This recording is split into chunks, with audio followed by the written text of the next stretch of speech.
t'avoue qu'à l'époque, j'étais en mode encore une autre vendeuse de rêves qui va nous dire qu'il est possible de devenir millionnaire en 3 jours. Je pense que notre crédibilité également est apportée par les gens avec lesquels on s'entoure. Si tu es accompagné de 5 personnes crédibles, tu seras la 6e personne crédible. Donc, je me donne pour objectif d'avoir un bien en fin 2024. Je me dis, ah tiens, finalement, c'est peut-être le plan de Dieu pour que je me lance plutôt de cette manière-là. Et c'est comme ça que je me lance avec toi. Moi, je travaillais en banque, j'ai démissionné il y a quelques mois. Et là, l'immobilier, la formation, le coaching, c'est mon truc. Je vis ça, je respire ça. Et juste le fait de transmettre aux gens, on voit ton authenticité en fait. Très vite, je suis drivé par l'énergie qui est dégagée. C'est une famille, les gens sont contents. Et je me dis, ah ouais, intéressant. Pour moi, le maître mot de l'académie, c'est vraiment une famille. Esther me contacte et elle me dit, mais coucou Kevin, comment tu vas, etc. Je viens pour faire un point sur ta situation. On te voit plus aux séances de coaching. Est-ce que ça va? Je dis, wow. Et comme moi, je suis un ancien compétiteur, je me dis, ça pourrait être intéressant de me challenger et de me challenger de manière publique. Qu'est-ce que tu tires comme leçon de tout ce parcours-là? Just do it. En fait, pour...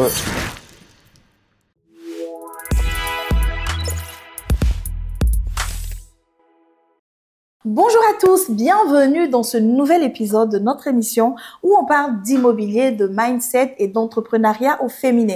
Alors aujourd'hui, on n'aura pas une femme, on aura un homme. Kevin, bienvenue. Salut Esther, comment tu vas? Je vais très bien et toi? Ça va super bien, merci de me recevoir. Je t'en prie. Alors Kevin est élève de l'académie, donc on parlera de son parcours à l'académie, de ce qu'il a réalisé, des hauts débats aussi. Il va tout nous raconter et surtout on va voir quel enseignement on peut tirer de son parcours et pourquoi pas inspirer quelqu'un qui veut lui aussi se lancer dans la sous-location à travers son parcours. On espère que vous pourrez passer à l'action. Alors Kevin, je te laisse te présenter, me dire qui tu es, ce que tu fais dans la vie. Alors, je suis Kevin Wanda, je suis originaire du continent. Ah, le continent dans le continent. Quand on dit le continent, c'est le Cameroun, voilà. Le pays de Samuel Eto'o. Je suis ancien basketteur professionnel, je joue en première division au Cameroun, même si j'estime que j'ai été à un moment donné dans une relation toxique. Ah ouais? Ouais, avec le basketball. Et comme je n'ai pas supporté cette friend zone, j'ai décidé de me concentrer sur mes études d'ingénieur.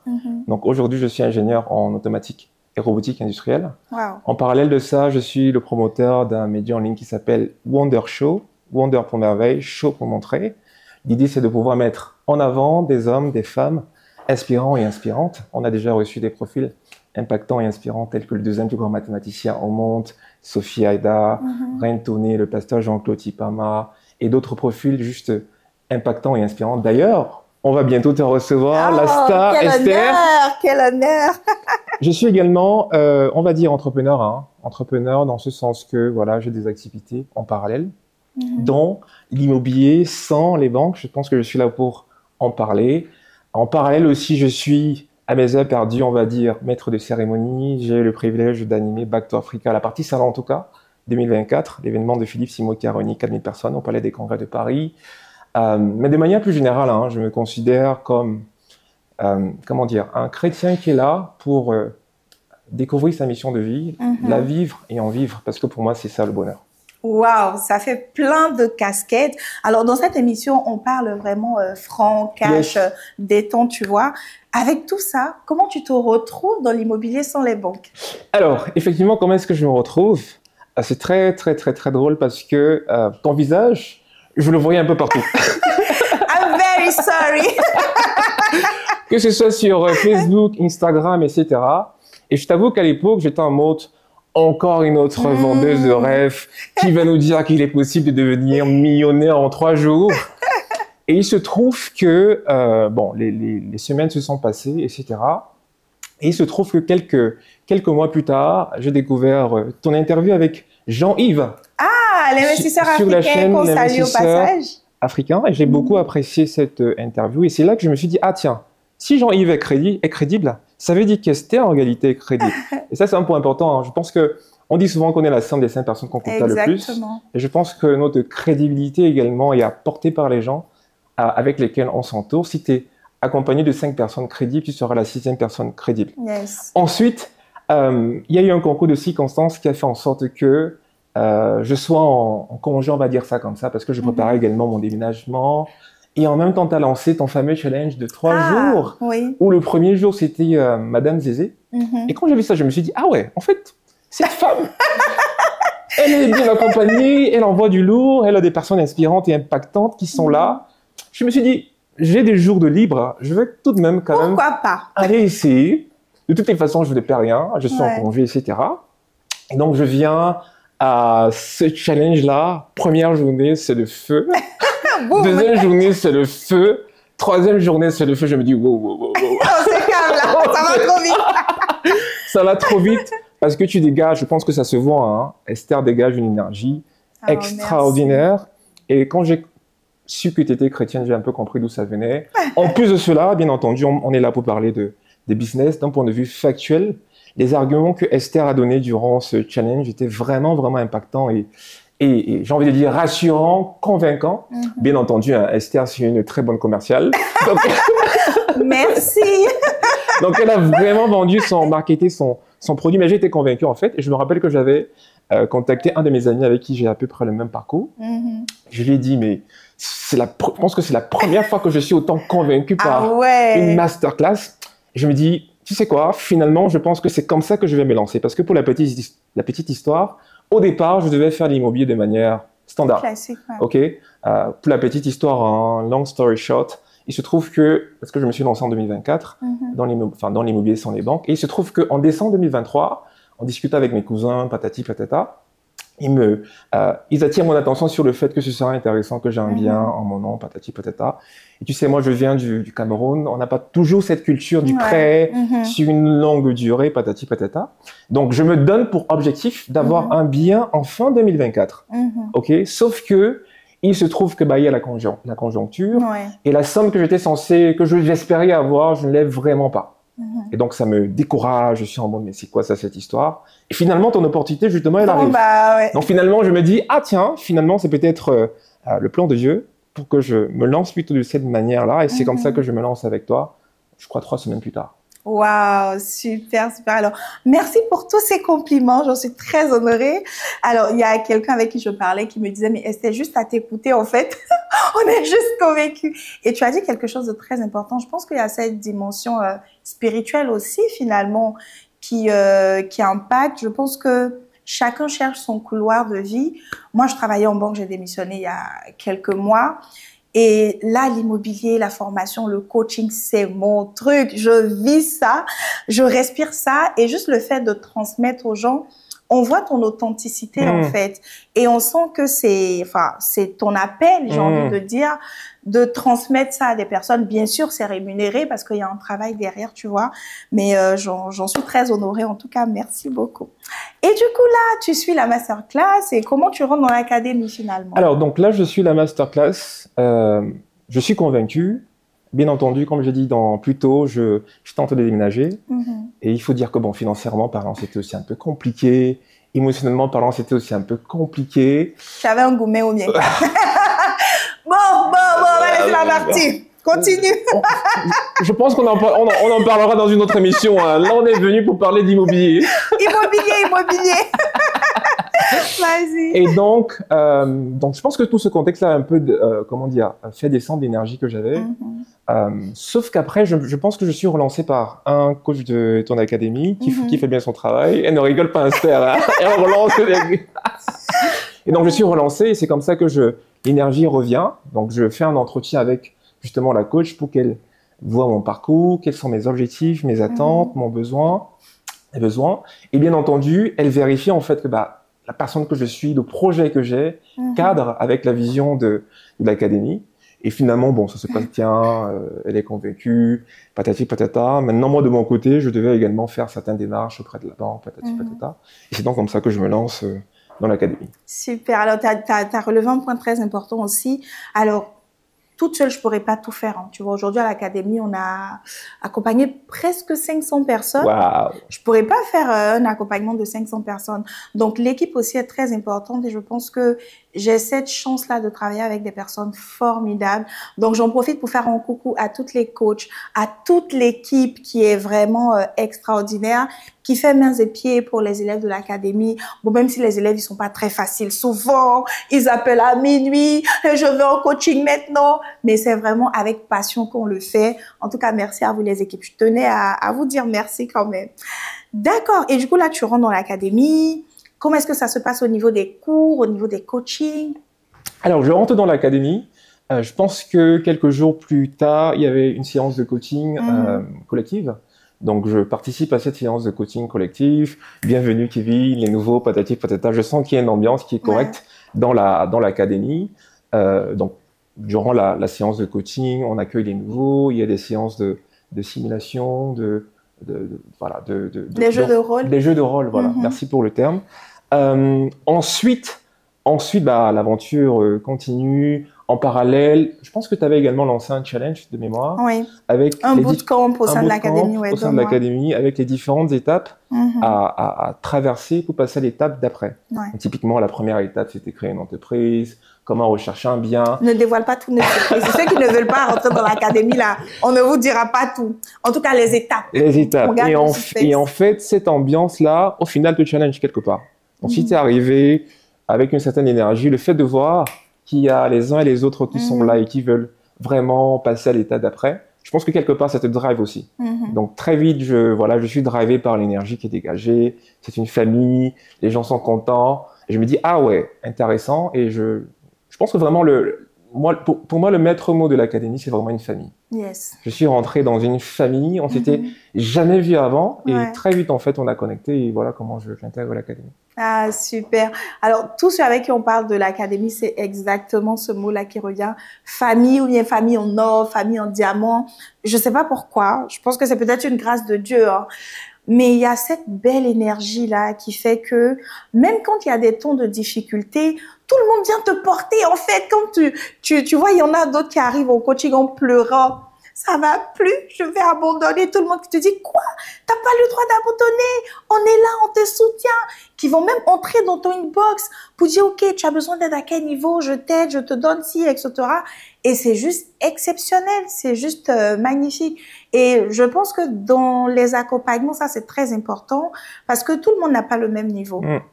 Tout le monde n'a pas les mêmes compétences. Il y en a qui seront très bons en informatique. Il y en a qui vont ramer un peu Internet. Voilà, c'est un peu compliqué. Mais le fait d'être bien entouré comme ça, finalement, tu te laisses porter par la vague. Exact. Et puis, ça te permet d'avancer. Exact. Maintenant, rentrons dans le vif du sujet. La partie recherche d'appartement. Alors. Comment ça se passe là? La partie recherche d'appartement, ça, c'est une anecdote. J'ai une anecdote liée à la partie recherche d'appartement. Parce que bon, alors, au départ, j'étais motivé, j'avais l'énergie, je voulais tout défoncer, patati patata. Sauf que, il y a eu aussi un contexte qui a fait en sorte que, voilà, j'ai eu un décès, c'était compliqué, donc ça m'a un peu démoralisé. J'étais dans une sorte d'ascenseur aussi émotionnel parce qu'entre-temps, j'ai aussi eu l'opportunité de Back to Africa. Donc voilà, ça m'a forcément pris du temps. Et donc, du coup, j'étais moins actif en termes de recherche de biens, etc. Je pense que j'ai fait peut-être 5 mois dans ce contexte-là. Et il se trouve que, comme par hasard... Le hasard n'existe pas. Je suis dans mon coin, alors que j'étais dans mon trou, entre guillemets. Esther me contacte et elle me dit, mais coucou Kevin, comment tu vas, etc. Je viens pour faire un point sur ta situation. On te voit plus aux séances de coaching, patati patata, est-ce que ça va? Je me dis, wow. En fait, elle tombe au très, très, très bon moment. Et donc, je lui parle un tout petit peu du contexte dans lequel je suis. Je participe, Esther m'invite à la séance de coaching avec Pascaline. Oui. Et c'était du lourd, avec les saisons de la motivation. Pascaline Kamoko, à qui on fait un coucou. C'était vraiment du lourd. Avec les 4 saisons de la motivation, ça me parle, ça vient me chercher. Je me dis, wow, faudrait que je passe de l'hiver au printemps. J'ai retenu ma leçon. Donc, je me dis, parce que Esther également, entre-temps, avait lancé la billetterie pour les places du dîner gala. Les galas, oui. Et comme moi, je suis un ancien compétiteur, je me dis, ça pourrait être intéressant de me challenger. Et de me challenger de manière publique. Parce que quand vous vous challengez seul là, il n'y a personne qui vient me regarder. Ok, vous pouvez abandonner, c'est pas pareil. Donc, je me dis, il faudrait que ce soit officiel. Donc, j'ai contacté Esther. Je lui ai dit, Esther, voilà, pour l'instant, je n'ai pas encore trouvé de bien. Je m'engage, ok? Non, avant ça. Il m'envoie un message. Il me dit, ah non, je viens pas au gala. Je fais, what? Il me dit, non, parce que j'ai pas trouvé de bien. Je dis, mais non, tu viens au gala. Il dit, ok, voilà ce qu'on va faire. Exactement. Elle est concentrée, hein. Donc voilà, je lui ai dit, ok, voilà ce qu'on va faire. Si je trouve un bien, je pense que le gala était 1 mois plus tard, un truc comme ça. C'était 3 semaines. 3 semaines plus tard, je lui ai dit, je m'engage. Ok, si je ne trouve pas de bien avant le gala, et quand je dis bien, c'est un bien opérationnel, hein, j'offre mon billet à quiconque. Ok. Et par contre, si je trouve un bien, je viendrai témoigner, patati patata. Et en fait, le fait de m'engager comme cela, ça c'est aussi de la psychologie, hein, ça a créé en moi une sorte de motivation, de détermination. Et ça s'est également vu, hein, parce que j'ai eu énormément de refus. Je contactais les propriétaires. Non, voilà, je comprends pas très bien votre histoire là. Est-ce que c'est du sérieux? Non, je ne veux pas. Et moi, j'étais en fait déterminé à trouver mon bien avant le gala cette date, et à le rendre opérationnel. Et voilà, les choses se sont faites. Je me rappelle, je suis parti parce que je vis sur l'île. Je suis parti en Île-de-France.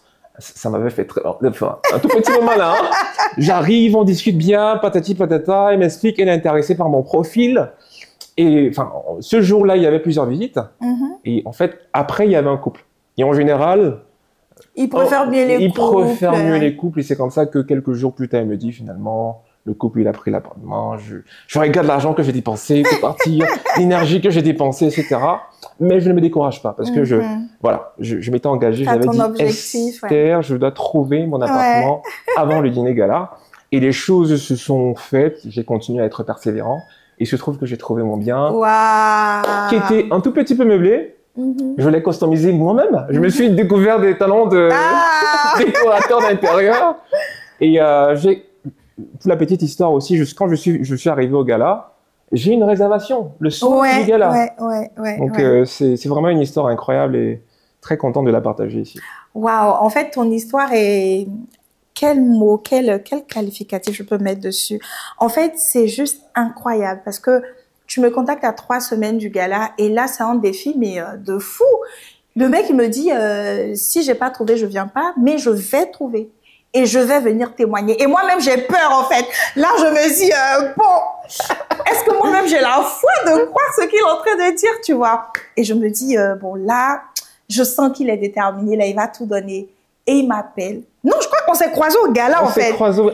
Je t'ai contacté parce que je devais signer le bail. Et c'était un bail qui était un peu commercial. Il y avait des choses à voir. Il était un peu particulier et le propriétaire voulait que je signe son bail à lui. Et j'ai contacté Esther pour avoir son avis. Elle m'a dit non, c'est mieux de signer un autre bail, patati patata. C'est comme ça que j'ai réussi à convaincre le proprio. Et le lendemain, j'ai signé le bail. Et là, franchement, j'ai même pas de mots, en fait. Je suis en même temps choquée, en même temps dépassée parce que c'est une très belle leçon qui apprend, en fait, que quand on veut, on peut. Et qu'on se donne les moyens, il n'y a rien qui peut t'arrêter. Yes. Vous, les anglophones, vous dites, tu deviens unstoppable. Il n'y a rien qui peut t'arrêter. Et moi, je vois tous ceux qui pleurent. Les gars, arrêtez de pleurer. Faites ce qu'il y a à faire. Tu fais le taf à la fin de la journée, tu auras les résultats. Ça pourra prendre plus de temps que Kevin, mais tu auras les résultats. Mais ça sert à rien de se lamenter, de se dire ouais, moi j'ai fait ça peut marcher, ou je suis découragé, ou j'ai pas le temps. Il y a toujours des excuses. Exact. Toujours. Et quand tu as ton objectif, tu es déterminé. En fait, c'est, bon, les gens vont appeler ça loi de l'attraction et tout, mais c'est ce que tu penses qui vient à toi. Si tu es tout le temps en train de te plaindre, ça marche pas, nanana, les propriétaires vont toujours te baie, d'après les Ivoiriens. Mais quand tu es en mode déterminé, focus, on te donne un refus, ok, c'est pas grave, le prochain. On te donne un refus, ok, c'est pas grave. Et finalement, ce que tu veux commence à venir à toi. Donc, franchement, bravo pour ça. C'était, quand je t'ai vu au gala, j'étais tellement fière, tellement contente. J'ai dit, yes! Merci, il a fait. Et voilà, c'est ça un modèle de réussite, d'encouragement. Et du coup, là, maintenant, tu as le bien. La vraie vie commence. La vraie vie commence parce qu'il y a une différence entre l'étude de marché qu'on a faite, voilà, au travers des différents outils qu'on a, qui sont des outils précieux partagés au sein de l'académie, entre voilà cette étude de marché et la réalité. Parce que pour le petit contexte, hein, moi je me suis lancé en fin décembre, fin novembre par là, et en général fin novembre, début janvier, etc. C'est une période qui est vraiment basse, vraiment basse, et je l'ai vraiment senti. Et il se trouve qu'en plus de ça, je me suis rendu compte, hein, et c'était une fausse analyse, je me suis rendu compte que j'avais moins de réservations sur Airbnb que sur Booking. Donc je me suis dit, ok, peut-être ce sera intéressant pour moi de me concentrer plutôt sur Booking que sur Airbnb. Et donc, j'ai laissé, grossière erreur, Airbnb, et je me suis concentré sur Booking. Ça se passait pas trop mal. J'injectais un tout petit peu d'argent à la fin du mois, mais j'étais pas si rentable que ça. Et donc, janvier, c'est passé, c'était plus ou moins pareil. Par contre, février, en février, j'ai lu l'heure, comme on dit au Cameroun. Ça t'a parlé? Ça m'a parlé. C'était vraiment compliqué en février. Je n'ai pas eu de réservation en février. Et donc là, je contacte Esther. Je lui dis, mais je ne comprends pas. Il y a un truc qui ne va pas. Il y a un truc qui ne marche pas. Mon étude de marché me donnait ça. Je n'ai pas ça. Je suis bien situé. Mon appartement, il est chic, il est somptueux. Je vous invite d'ailleurs à partir. On mettra les photos de son appartement. Et il propose... Ah non, on mettra les photos, vous verrez. Merci. Merci Esther. Merci pour la pub. Hein. Donc voilà, je dis à Esther, je ne comprends pas. Donc on a une micro-séance de coaching. Elle me donne des astuces, je regarde. Et c'est là que je me rends compte qu'en réalité, sur Airbnb, j'avais fait une erreur de configuration. Je ne sais pas si c'est nécessaire de rentrer dans les détails. Oui, tu peux. En fait, de manière générale, moi, j'ai eu un regard très mathématique sur ma tarification. Parce que dans la tarification, il y a le prix de base. Et ensuite, il y a les frais de ménage. Sauf qu'il se trouve que moi, je me suis dit, par exemple, si je mets, si ma tarification de base, c'est 50 € et mes frais de ménage, c'est 50 €, je me suis dit, ça revient à la même chose de mettre 100 € en tarif de base et 0 € en frais de ménage. Sauf que c'était une grossière erreur. Très monumentale. Parce que quand tu le fais en réalité, Airbnb, c'est plus compétitif. Airbnb ne te tease pas suffisamment sur sa plateforme. Et donc, si tu n'es pas suffisamment teasé, tu auras moins de réservations. C'est ça. Donc, je contacte Excel et c'est elle qui me fait découvrir en réalité cette astuce-là. Et je change justement ma configuration. Bingo. Quelques jours plus tard, réservation. Et pour la petite histoire, le mois de mars, c'était le premier mois où j'ai été rentable. Waouh, félicitations. Merci. Non, mais c'est super parce que, et ça aussi, c'est l'importance d'avoir quelqu'un en backup que tu peux voir pour des petits détails comme ça. Parce que en soi, quand tu mets 100 € de prix de base, le voyageur va payer 100 €. Tu mets 50 € de ménage, il va payer 100 €. Mais c'est pas la même chose. C'est pas du tout la même chose, ouais. Pas du tout la même chose. Et juste cette petite information-là qui te fait déclencher tout ton business. Non, mais c'est super, c'est super. Et du coup, là, aujourd'hui, de toute cette expérience que tu as vécue, les phases de down, après où ça remonte, les mois où c'était pas trop rentable, où tu découvres l'astuce, maintenant ça va. Qu'est-ce que tu tires comme leçon de tout ce parcours-là? Alors, moi, je pense que, et je l'ai un peu, c'est un mindset que j'ai développé durant l'année, la fin d'année 2024, et jusqu'aujourd'hui, et au travers aussi de ton académie, c'est just do it. En fait, pour bien faire, il faut mieux faire, et pour mieux faire, il faut d'abord faire. C'est ça. Donc, moi, aujourd'hui, quand je regarde mon parcours, je me rends compte que l'élément qui a changer les choses, c'est la décision de passer à l'action, de ne pas trop tenir compte, parce qu'on reste humain, parfois c'est compliqué, mais de ne pas trop tenir compte des difficultés de l'extérieur, comment créer l'entreprise, les propriétaires qui nous refusent, on a des gourmands immobiliers. Les gourmands immobiliers, très sérieux. Des gourmands immobiliers, donc c'est vraiment se concentrer sur le fait de juste avancer, un pas à la fois, avancer, et ce mindset-là, je suis encore en train de le développer, mais je le développe davantage. Et je pense que c'est un point qui est important quand on veut se lancer dans la vie, dans l'entrepreneuriat ou alors dans la vie de manière générale. Ouais. Non, mais c'est super important ce que tu dis parce que il y a tellement de personnes qui attendent que tout soit parfait, qui attendent d'avoir tous les moyens, qui attendent d'avoir la validation de tout le monde autour. Non, arrive à un moment donné, fais le premier pas, juste le premier pas. Et tu vas apprendre en chemin. Les ressources vont venir en chemin. Je faisais une vidéo récemment, je disais en fait, parfois Dieu met dans ton cœur un rêve.